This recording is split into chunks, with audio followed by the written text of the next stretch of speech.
sa inyong lahat, mga kamadam Lisa. Magluluto po tayo ngayon ng kalderetang baka. Beef kaldereta. Ito po, maghano muna ako ng aking sibuyas, garlic, tomato. Wala po akong red tomato. Siling labuyo. Lagay na natin guys ang pinalambot kong baka, buto-buto. Ihalo na po natin ang ating patatas na pinirito ko na, niluto ko na ng kaunti.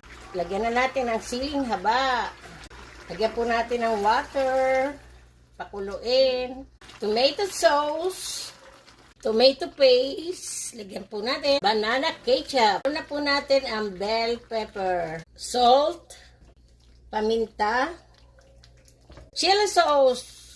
Magic sarap. Ito na guys, tapos na po ang aking beef